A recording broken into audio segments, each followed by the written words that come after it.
Relaxed, कि कोई है ही नहीं। अगर बड़े गोल बनाए हो और बड़ी चीजें अचीव करना चाहते हो तो सबसे पहला काम जहां से तुम शुरुआत करो, क्योंकि इस प्रेशर की कोई बात ही नहीं करता। कितनी हिडन चीज है ये। दूसरे के नोट्स और दूसरे के बच्चे तुमको जीवन में कभी काम नहीं आएंगे। तो जब जीवन भर लड़ना है तो लड़ने की ताकत ना पैदा कर ली जाए। सबसे बड़ा चैलेंज तुम्हारे लिए क्या बनता है? रिवीजन। अगर अच्छा पैसा कमाते हो तब तो घर में रहोगे, वरना ओल्ड एज होम में रहोगे। मोदी जी ने पहले कर लिया था तो बुढ़ापा एंजॉय कर रहे। राहुल जी तब नहीं कर पाए थे, अब किया।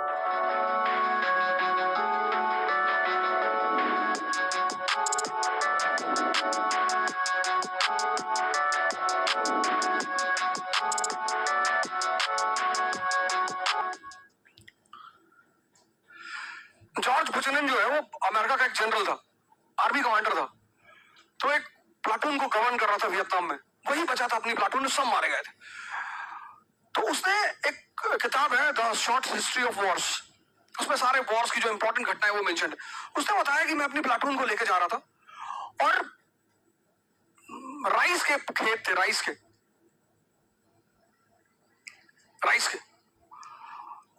तो हम क्या करते थे, पहले ये क्या करता था कि एक सिपाही को आगे भेजता था, तो जब वो क्लियरेंस देता था कि हाँ साहब आगे कुछ नहीं है, तब वो बाकी प्लाटून मूव करती थी। और राइस के खेत में पानी भरा होता है।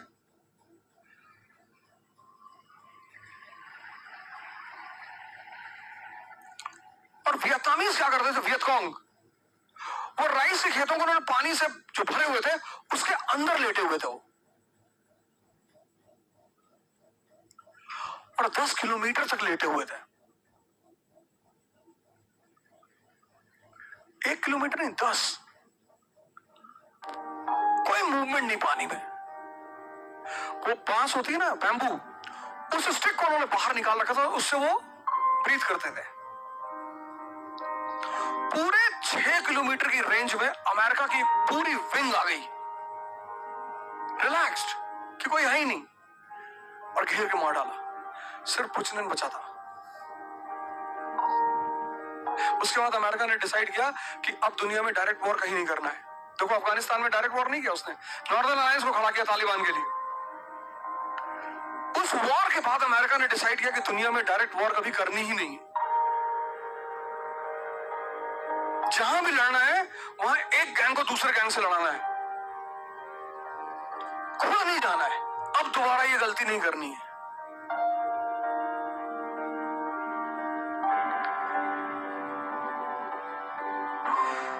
एक भ्रम से तुम आज बाहर निकल आओ, भ्रम आज निकल आओगे। कितने लोग हैं जो बिलो 17 है इस क्लास में? कोई नहीं है। पहले तो आज एक भ्रम तुम्हारा तोड़ देता हूं, बहुत जरूरी है। बहुत लोग उस भ्रम में जीते हैं, और उस भ्रम मतलब समझ रहे हो ना, कंफ्यूजन। वो भ्रम उनको जीवन भर परेशान करता है। जिंदगी में जो मस्ती है वो सिर्फ 17 साल तक है, 17। इसलिए जो भी 17 क्रॉस कर जाता है उसके बाद उसको बचपन बहुत याद आता है।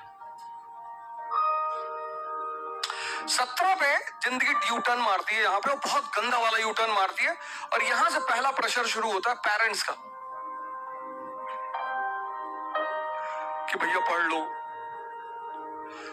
इंडिया में तो अजब स्थिति, यहां तो नर्सरी से पेरेंट्स प्रेशर बनाते हैं। 17 के बाद जो पहला प्रेशर लाइफ में है वो पेरेंट्स का है। 27 में जो प्रेशर क्रिएट होता है वो फ्रेंड्स का होता है। तुम्हारे बहुत सारे फ्रेंड्स एस्टैब्लिश हो चुके होंगे, और तुम्हारे घर जरूर आएंगे एस्टैब्लिश होने के बाद। तुम्हारे जितने फ्रेंड एस्टैब्लिश हो जाएंगे वो तुम्हारे घर जरूर आएंगे, मम्मी और पापा का पैर छूने के लिए। कि आंटी मेलबोर्न में रहते हैं, ज्यादा तो नहीं आंटी, लेकिन 50 लाख का पैकेज है। और 50 लाख का मतलब क्या हुआ? 2 लाख पर 12 4 48, 4 लाख रुपए महीने मिनिमम। और तुम 27 में अटेम्प्ट दे रहे हो, तुम्हारा इंटरव्यू है आईएएस का। अब वो तुम्हारे माँ बाप बेचारे पैनिक हो गए। ये फ्रेंड्स तुम्हारे प्रेशर क्रिएट करेंगे 27 में। 37 में एक नया प्रेशर क्रिएट हो जाएगा। वाइफ और चिल्ड्रंस, इनका प्रेशर क्रिएट हो जाएगा।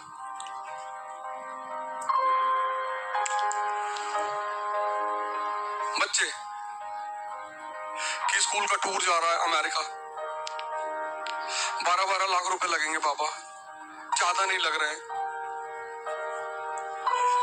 बच्चे इतने प्यार से कहते हैं ना, कहते पापा बहुत कॉस्टली नहीं है, एक बच्चे का सिर्फ 12 लाख रुपए लग रहा है। उनको लगता है कि जो मनी प्रिंटिंग प्रेस है वो पापा की है। हमें भी तो लगता था, यही चीज हम भी तो करते थे। 47 में प्रेशर चेंज हो जाएगा, सोसाइटी का प्रेशर हो जाएगा। जब वो तुमसे सोसाइटी कहने लगी बिटिया की शादी नहीं कर रहा, कर दो यार। वो शर्मा जी की बेटी वहां दिल्ली में पढ़ती थी, भाग गई। डायरेक्ट कुछ नहीं कहेंगे तुम्हें, सोसाइटी तुम्हें इनडायरेक्टली प्रेशराइज करेगा। 57 में रिटायरमेंट आ रहा है,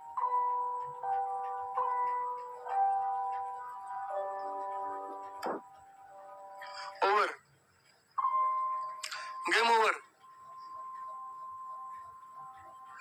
अगर अच्छा पैसा कमाते हो तब तो घर में रहोगे, वरना ओल्ड एज होम में रहोगे।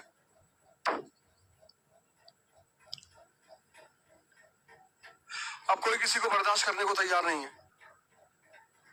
अगर ताकतवर हो मोदी जी की तरह, तो तुम्हारे पास 140 करोड़ का परिवार होगा। मोदी जी के पास देखो 140 करोड़ का परिवार है।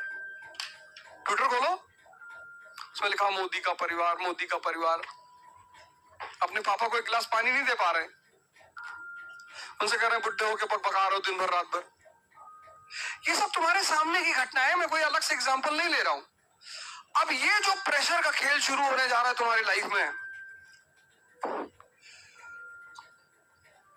ये तुम सिर्फ एक चीज से डील कर सकते हो। अब यहां तुम्हारा परसेंटेज काम नहीं आएगा। अभी इंदौर में 2 घटना घटी, अभी 15 दिन पहले। एक घटना घटी, पता नहीं तुमने न्यूज पढ़ी कि नहीं पढ़ी। एक टीसीएस की एम्प्लॉय लड़की थी, टीसीएस की, उसका 1 साल पहले डिवोर्स हुआ था। आजकल कोई किसी के साथ नहीं रहना चाहता, उसके अपने रीजंस हैं और है बस। तो वो लड़की क्या बोली, क्या की, एक 8th फ्लोर की बिल्डिंग पे गई, एक सोसाइटी में एंटर की। गेटकीपर ने, उसका वीडियो है ट्विटर पे पूरा, वो गेटकीपर उससे पूछता है मैडम कहां जा रहे हो, तो बोले रूम देखने आई हूँ, फ्लैट। तो उसने कहा ठीक है जाओ, तो चली गई वो अंदर। फिर वो 8th फ्लोर पे गई, वहां उसने छोटी सी स्लिप लिखी, पापा आई एम सॉरी। एक ही डॉटर थी पेरेंट्स की, और फिर उसने 8th फ्लोर से डाइव लगा दिया। जॉब भी थी उसके पास, टीसीएस में काम करती थी, पढ़ी लिखी थी, फिर किस चीज को हैंडल नहीं कर पाई, प्रेशर को।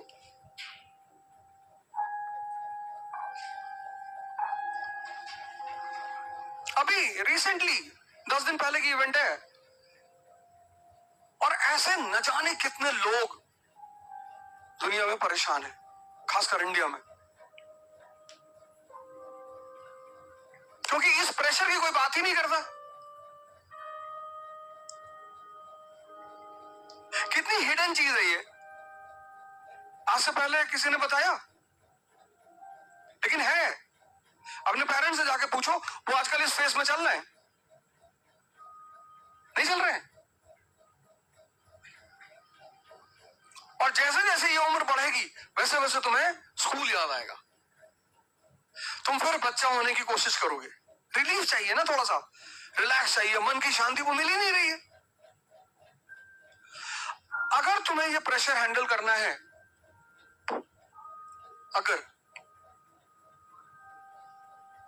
अगर तुम्हें सूर्य कुमार यादव बनना है कि फ्रैक्शन ऑफ सेकंड में डिसीजंस लेने हैं, तो अपने मन और शरीर को ताकतवर करना बहुत जरूरी है।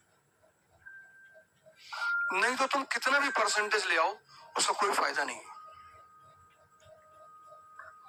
ये पहली बात मुझे कहनी थी।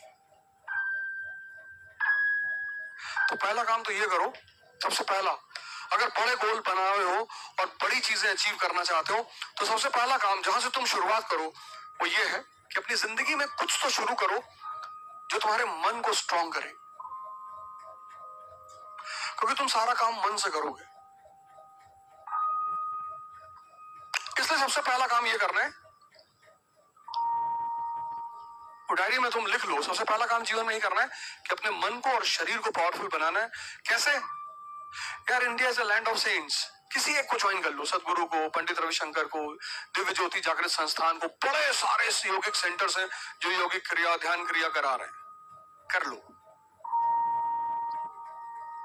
यहां से शुरुआत करो, क्योंकि ये स्ट्रगल खत्म नहीं होगा। हर 10 साल बाद स्ट्रगल रहेगा, उसका रूप चेंज हो जाएगा, इससे बचोगे नहीं। तो जब जीवन भर लड़ना है तो लड़ने की ताकत ना पैदा कर ली जाए। जब जिंदगी भर लड़ना है तो अपने पेरेंट्स को जाकर देखो, बहुत सारे लोग कितने थके हुए से महसूस कर रहे हैं जिंदगी में, टायर्ड हो चुके हैं, टायर्ड हो चुके हैं। 50+ जो भी है टायर्ड हो चुके हैं। कितना लड़ेगा आदमी? कितना? उसकी एक लिमिट है ना। उसको बताया गया था कि यहां पहुंचोगे फिर लड़ाई नहीं होगी, यहां पहुंचोगे, वो लड़ाई जारी ही है। पहला काम तो ये कर लो, इसको आज से जीवन में इंप्लीमेंट कर लो।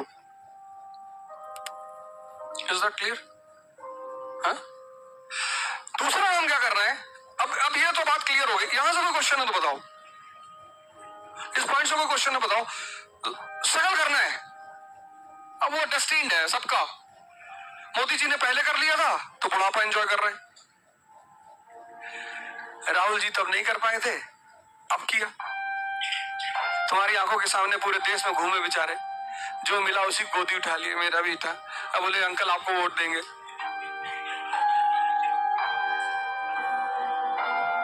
तुम्हारे सामने। अगर वो पहले अटेम्प्ट में प्रधानमंत्री बन जाते 2000 में तो ये सब करते कभी? कोई बचेगा नहीं, ना हम बचेंगे ना तुम बचोगे, कोई बचेगा ही नहीं। वो चाहे अल्लाह का पैगंबर हो और चाहे विष्णु का अवतार। मोहम्मद साहब अल्लाह के पैगंबर हैं, लेकिन स्ट्रगल से बच पा रहे हैं? नहीं बच पा रहे हैं, क्योंकि वो लॉ है। टैफ में लोगों ने इतना मारा, उनको दांत टूट गया, खून बह रहा है। नहीं,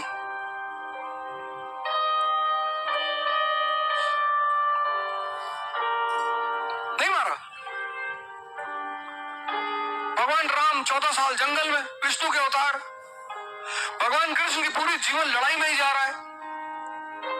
वो चाहे पैगंबर हो, चाहे अवतार हो, चाहे तुम हो, चाहे हम हैं, इससे कोई बचेगा नहीं। एक रास्ता है, कहो तो बता दें। हरिद्वार चले जाओ,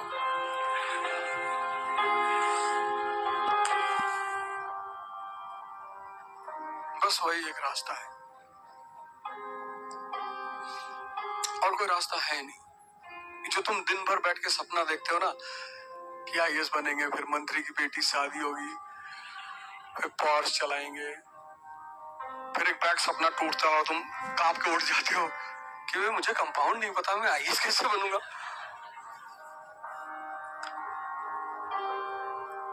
सिंपल सी डेफिनेशन है कंपाउंड की। It's a combination of 2 or more elements in fixed proportion. H2O. One molecule of water in entire universe will have same proportion of hydrogen and oxygen 1:2. It will never change. Mixture तो कहीं नहीं सकते। Simple, सिर्फ एक word याद रखो, सिर्फ एक H2O याद रखो। कंपाउंड की डेफिनेशन रखना नहीं है, सिर्फ H2O याद रखो बस। तुम्हें इतनी याद रखने की क्या जरूरत है? It's a combination of 2 and more। इतना कौन याद रखेगा यार? किसी ने तुमसे अगली बार पूछा व्हाट इज कंपाउंड, कहना 1:2 H2O, समझ जाएगा। ज्यादा बोलने की जरूरत ही नहीं। यही तो रैंचो सिखाता है हमें, सिंप्लीफिकेशन ऑफ कॉन्सेप्ट्स। और टीचर उससे पूछता व्हाट इज मशीन, कहता sir which reduces human effort sir, fan is a machine sir, chain up and down sir. कहता एग्जामिनेशन में यही बताओगे up and down? Sir examination में तो लिखेंगे ना सर, आपको समझा रहे हैं सिंपल वर्ड्स में। फिर चतुर्लिंग में उसे पूरी डेफिनेशन सुनाता मशीन की, लिवर पुली ये वो। फिर टीचर कहता वाह,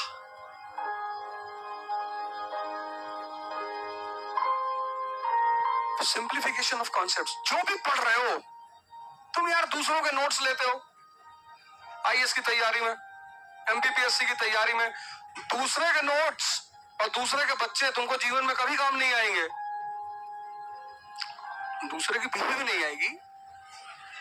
पर मैंने वो एग्जाम्पल नहीं लिया, मैंने कहा थोड़ा जेन्युइन एग्जाम्पल ले लूं। दूसरे के नोट्स और दूसरे के बच्चे सिंपैथी वाले दिखा दें। तुम बीमार हो, तुमको दूसरा का बच्चा आके सिंपैथी दिखा देगा। एक्चुअली तुम्हारा उसकी लाइफ में कोई कंट्रीब्यूशन नहीं है ना, अपने बच्चे की लाइफ में कंट्रीब्यूशन है।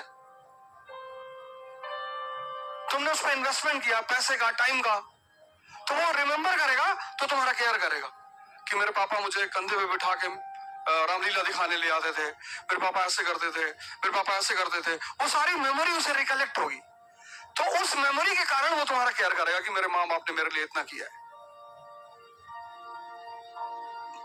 तुम यार दूसरे का नोट्स लेते हो। अगर आईएएस टॉपर के नोट्स अच्छे होते, पर अगर तुम्हारे लिए इंपॉर्टेंट होते, बुद्ध नोट्स बना के गए, विनय पिटक, शुद्ध पिटक, अभिधम्म पिटक, नोट्स ही तो है। कितने लोग उस नोट्स को पढ़ के बुद्ध बने? हाँ, उससे इशारा मिला, इतना उसका इंपॉर्टेंट था। फिर कबीरदास जी ने अपना नोट्स बनाया, फिर महावीर जी ने अपना बनाया, मोहम्मद साहब को बना बनाया नोट्स मिला। पाली ने कहा मैं दे रहा हूं, उसी को बता दे आगे भाई। पर सबको अपने नोट्स बनाने पड़े। नोट्स मतलब क्या? सिंप्लीफिकेशन, तुम्हारे वर्ड्स में। जैसे मान लो तुमने पढ़ा प्रियम्बल, पढ़ लिया तुमने, टीचर ने पढ़ा दिया, नोट्स दे दिया, सब कुछ है, पर अब सेव भी तो होना है। मेन पॉइंट क्या है? यहां सेव होना। तो वो सेव कब होगा? जब तुम उसे सोच के अपने टर्म्स में लिखोगे। जिस दिन किसी भी हेडिंग को तुम सोचकर अपने टर्म्स में लिख लेते हो, इसका मतलब वो सेव हो गया। जब तुम दूसरे का नोट्स लेते हो तो तुम्हें इस बात का एहसास होता है कि मेरा तैयार है। ऐसा होता नहीं। You are getting my point? मेरी बात समझ में आ रही ना? मैंने तुम्हें अपने नोट्स दे दिए हिस्ट्री के, ले लिया तुमने, रख लिया, पर वो मैंने बनाए थे। तुमने टीचर पढ़ाए, अभी मैं बाद में लेता हूं, बाद में। टीचर पढ़ाए, नोट्स दे, बहुत अच्छा, सो थैंक यू बोलो, उसका काम है। पर जब घर जाओ और तुम उस टॉपिक को पढ़ो, तो उस नोट्स को रैंचो मॉडल पे सिंप्लीफाई करके अपने वर्ड्स में लिखो। वो तुम्हारे ओरिजिनल नोट्स होंगे। जब तुम अपने नोट्स देखोगे अगली पैलियोलिथिक एज में, बीच में तो देखोगे नहीं, तो तुम्हें हर चीज याद आएगी। दूसरे के नोट्स में तुम्हें कुछ याद नहीं आएगा, इसलिए रिवीजन